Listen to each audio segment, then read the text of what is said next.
नमस्कार, आप देख रहे हैं आरआर न्यूज़ और मैं आपके साथ हूं मोना पांडे। आपको बता दें कि हम जंतर मंतर पर मौजूद हैं और यहां पर उत्तर प्रदेश से चलकर सैनिक आए हुए हैं। भूतपूर्व सैनिक हैं, ये जवान हैं, ये लड़ते हैं वहां पर और इनका कुछ कहना है। ये इस पर ज़्यादा बातचीत करने के लिए इन्हीं से बात करते हैं।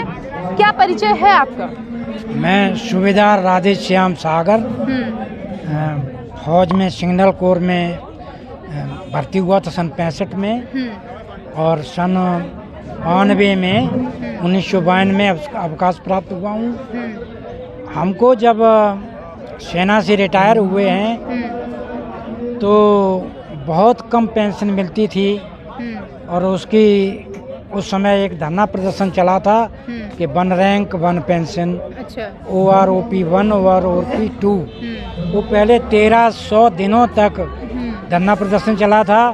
तो सेंट्रल गवर्नमेंट ने मांगे मान ली थी कि आपकी भी ऑफिसरों की और जवान JCOs और NCOs की जो विसंगतियां हैं उनको दूर किया जाएगा। परंतु आज तक हमारी ऑफिसरों से की तनख्वाह में लगभग 10 गुना 20 गुना जवान से फर्क है। उनको दूर करने के लिए कहाँ से आए हैं आप? हम जिला मैनपुरी उत्तर प्रदेश में इटावा और मैनपुरी के बॉर्डर से आया हूँ, सैंपई के पास से। अच्छा, आपने यहाँ पर कुछ ये लगा रखा है, इसके क्या मतलब है? थोड़ा हमको सेना के लड़ाई के 9 मेडल मिले हुए हैं। अच्छा। जो ये सबसे ये है ये पहला वाला? हाँ, ये सबसे वीर चक्र का है। हाँ। ये सन 1971 की लड़ाई का मेडल है। अच्छा, ये दूसरा वाला? दूसरा एक हिमालय का है। हाँ। जो सिक्किम भूटान में नौकरी किया था। अच्छा। एक लॉन्ग सर्विस है जो 25 साल का। लॉन्ग सर्विस हाँ, वाला है। 25 साल का सर्विस किया था उसका है। और चौथा? और एक है जो 20 साल लॉन्ग सर्विस किया उसका है। एक सिक्किम भूटान का है। इसी तरीके से एक ये जो है बांग्लादेश का है। अच्छा। इस तरीके टोटल 9 मेडल हमको लड़ाई के मिले हुए और हमारे साथ 9 मेडल आपको लड़ाई के मिले हुए हैं। उसके बावजूद रिटायर होने के आप उत्तर प्रदेश से चलकर यहाँ पर आज लगभग 3 महीने होने वाले हैं, 90 दिन होने वाले हैं, यहाँ पर बैठे हुए हैं। क्या कहेंगे केंद्र सरकार से? हमने अपनी मांगों के लिए 3 अप्रैल को हर एक जिले पर सैनिकों ने इकट्ठा होकर DM के माध्यम से सेंट्रल गवर्नमेंट को ज्ञापन सौंपा था। उसमें कोई सुनवाई नहीं हुई। फिर 30 अप्रैल को मान्यवर हर एक जिले के सांसदों के माध्यम से ज्ञापन संसद में बात करने के लिए भेजा था। उधर भी बात नहीं सुनी गई। अब हमारा अगला प्रोग्राम है कि हम 30 मई को 30 मई को SDM स्थल पर SDM जो कि तहसील में SDM हैं, तहसीलदार हैं और जिले पे जिला कलेक्टर होते हैं, उनके माध्यम से शांतिपूर्ण तरीके से अपनी मांगों को पूरा करने के लिए उन पर दबाव बनाएंगे। अगर दबाव नहीं मानते हैं तो हम पूरे देश में 68 लाख पूर्व सैनिक हैं, उनके परिवार के 68 लाख बच्चे मिला के लगभग 2 करोड़ के लोग हो जाते हैं। तो हम लोग सब जो है इस गवर्नमेंट से अपनी मांगों को मनवाने के लिए, विसंगतियों को दूर करने के लिए पूर्ण रूप से शांतिपूर्ण ढंग से। अच्छा, कहा जा रहा है कि जो सैनिक हैं उनकी विधवाओं की पेंशन जो है वो अलग होते हैं और जो जवान हैं उनकी पेंशन, उनकी विधवाओं के पेंशन अलग होते हैं। देखिए, जवान JCOs NCOs जब तक वो जीवित हैं तब तक वो उनके नाम पे पेंशन मिलती है। जब वो लड़ाई में वीरगत हो जाते हैं या अवकाश छुट्टी के समय उनकी मृत्यु हो जाती है तो उनकी विधवाओं को पेंशन मिलती है। उसको बोलते हैं विधवा पेंशन या वीरांगना पेंशन। उसमें भी विसंगति हैं, उसमें भी बहुत कम जवान JCOs को दिया गया है। ऑफिसरों को बहुत ज़्यादा आर्थिक लाभ दिया गया।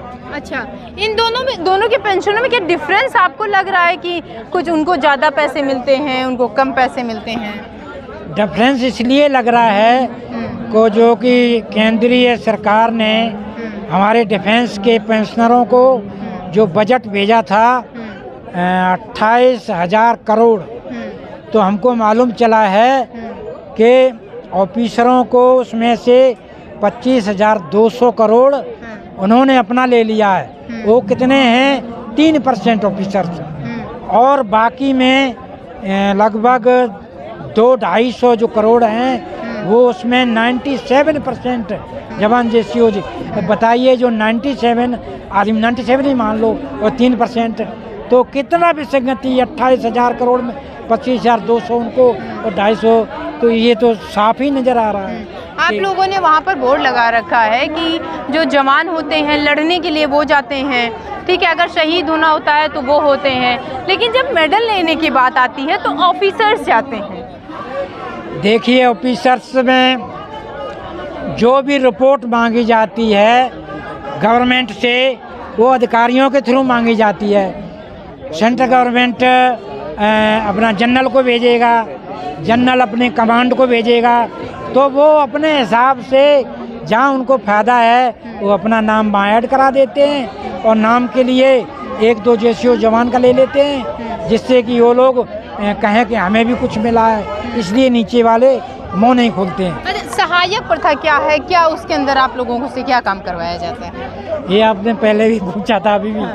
देखिए, ये बहुत बड़ी सेना में एक कुरीति चल रही है कि ऑफिसर्स जो हैं, जो नए भर्ती होते हैं, उन पे बैटमैन नाम देते हैं या सेवादार देते हैं, तो उसके माध्यम से अपने बंगलों की घास कूड़ा की सफाई, अपने मेम साहब के कपड़ों की सफाई, सब्जी लाना, दूध लाना, आटा लाना, ये सब काम कराते हैं, जबकि सरकार के द्वारा उनको सैनिक के तौर पे भर्ती करते हैं, और सेना के अंदर उनसे जो है बैटमैन और सेवादार का काम लेते हैं, जो कि अनुचित है और न्याय संगत नहीं है। अच्छा, एमएसपी का क्या मसला है आप लोग?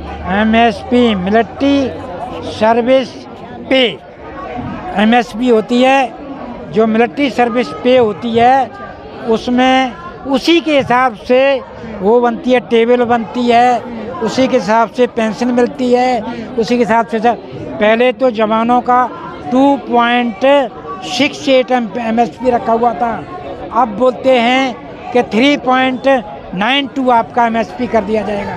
उसी के हिसाब से अगर एक नीचे वाले का मिनिमम पे 15,500 बढ़ता है तो ऑफिसर को 1.5 लाख बढ़ता है, वो है एमएसपी। अच्छा, अगर हम